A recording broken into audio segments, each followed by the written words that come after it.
Happy Friday, guys. So excited that it's Friday. Who doesn't love a good Friday, right? Been waiting for it all week. So I wanted to just chat a little bit today about weekends and how they can kind of derail us from our health plans if we let them, and what we can do instead of just totally letting go and blowing it all on the weekend. Don't worry, I've been there, done that. Many a weekend, I've blown all of my hard work through the week. And so I've found a few ways that I can kind of limit the damage that I do on the weekend. Because we know we're not going to give up everything, right? We're not going to give up, our glass of wine or whatever it is that we prefer to drink. We're not going to give up all those treats.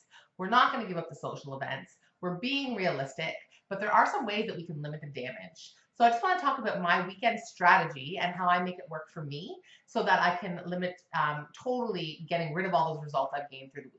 I'm pretty on point through the week, and then the weekends obviously can be a bit iffy depending on what's going on. So first thing I do is I always make sure I schedule my workouts before the weekend even hits. So for example, tomorrow I'm heading down to Coburg. My daughter's in some bike parade thing at the Harwood waterfront. My mom set that up, but we got to be down there pretty early. So instead of just giving up completely on the workout, I'm going to get up earlier than I normally would on the weekend to get my workout in. I cannot control what's going to be available for lunch at this lovely location. I can't really control everything about my day tomorrow in terms of, I'm probably going to have a bevy or two. I can't control that. Well, I mean, I can control that, but if I'm being realistic, I'm going to have a bevy or two. So I can't really control that so much, but I can make sure I get my workout in, right? And that's going to at least set the pace for the day. And I know I've done at least one good thing for myself on that day. So I'm willing to get up an extra half an hour early to get that workout in, earlier than I normally would on the weekends. So I'm probably getting up around 6:30 tomorrow, get that in. And on the weekends, I usually like to sleep a little bit longer. But unfortunately, it's not going to fit into my day tomorrow. So that's the first thing to do. I usually try and schedule at least one good workout in a weekend. So for me, my rest day usually falls on the weekend. And that's because it's usually busy. And so, for example, Saturday night, I'm sleeping over at my parents' house. I know that the next morning I might not want to wake up and get a workout in, right?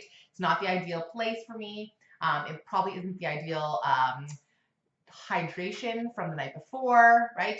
So I'm going to make sure I get my one workout in Saturday morning before the weekend even begins, and then I know it's checked off my to-do list and I continue on. The other thing I want to mention is nutrition.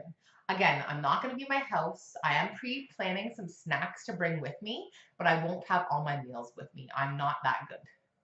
I'm being realistic. Okay, so I'm going to be eating on the fly a little bit. So when I'm doing that, I make sure that I get my nutrition in other ways. So for me, that's Shakeology. And I will be drinking my Shakeology tomorrow morning. I will also have it Sunday morning. It is a non-negotiable for me.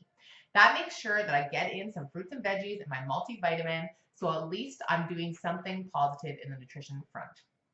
And I'm long past the days where I totally blow my diet when I'm not at home. I know some good choices versus bad choices. So I'm not going to go crazy, but it also is not going to be as on point as it is through the week. And I just know that, and I'm giving into that for this weekend.